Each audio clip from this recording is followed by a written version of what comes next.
बुंदेले हरबोलों के मुख हमने सुनी कहानी थी, खूब लड़ी मर्दानी, वो तो झांसी की रानी थी, वो तो झांसी की रानी थी। दोस्तों, क्या आपको याद है 8 दिसंबर 2021 का वो दिन, भारत के first CDS general Bipin Rawat ji को हमने खो दिया था।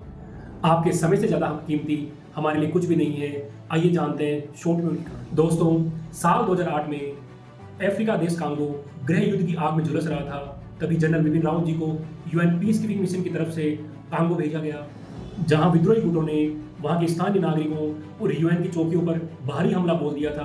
तभी अन्य देश के ब्रिगेडियर पीछे हट रहे थे। तभी जनरल विपिन रावत जी ने कमान संभाला। दोस्तों, उन्होंने विद्रोहियों को पीछे खदेड़ा और हजारों कांगोवासियों की जान बचाई। इस वजह से यूएन द्वारा उन्हें सम्मानित किया गया। दोस्तों, 3 फरवरी 2015 को जनरल विपिन रावत की पोस्टिंग नागालैंड के दीमापुर में हुई। वहां चीता हेलीकॉप्टर का इंजन फेल होने की वजह से वो क्रैश कर गया और जनरल विपिन रावत और उनके साथी बाल बचे। इस हादसे में जनरल विपिन रावत जी का बचना किसी चमत्कार से कम नहीं। दोस्तों, साल 2021 में जनरल विपिन रावत ने साफ और स्पष्ट शब्दों में कहा, भारत का सबसे बड़ा खतरा पाकिस्तान नहीं बल्कि चाइना है। इस स्टेटमेंट के बाद चाइना का सरकारी मीडिया बौखला गया, क्योंकि इससे पहले किसी भी भारतीय सेना प्रमुख ने चाइना को सीधा थ्रेट घोषित नहीं किया था। दोस्तों, डोकलाम और गलवान घाटी की झड़पों के बाद जनरल विपिन रावत ने संपूर्ण दुनिया को बताया चाइना की इस्लाम स्लाइसिंग स्ट्रेटेजी के बारे में। इस स्ट्रेटेजी के तहत चाइना धीरे धीरे दूसरे देशों की जमीन हड़पता है। दोस्तों, उन्होंने ही भारत को डाई फ्रंट वॉर के लिए तैयार रहने का निर्देश दिया।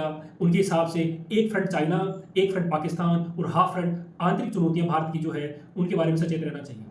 दोस्तों, जनरल विपिन रावत ने साफ और स्पष्ट शब्दों में कहा, चाइना एक बड़े लेवल पे साइबर वॉरफेयर की तैयारी कर रहा है। वो भारतीय बैंकिंग सिस्टम और हाइड्रो पावर्स को ठप कर सकता है। दोस्तों, सन 2020 में पूर्वी लद्दाख में चाइना की गतिविधियों को देखकर जनरल विपिन रावत ने कहा, यदि चाइना राजनयिक और कूटनीतिक तरीके से बात करने को नहीं मानता है तो सैन्य विकल्प का हम इस्तेमाल करेंगे। दोस्तों, 8 दिसंबर 2021 को इन महान जननायक का निधन हुआ एक दुखद हेलीकॉप्टर क्रैश में। आज भी ये हमारे सभी भारतीयों के दिल में जिंदा है। जय हिंद, जय भारत, वंदे मातरम।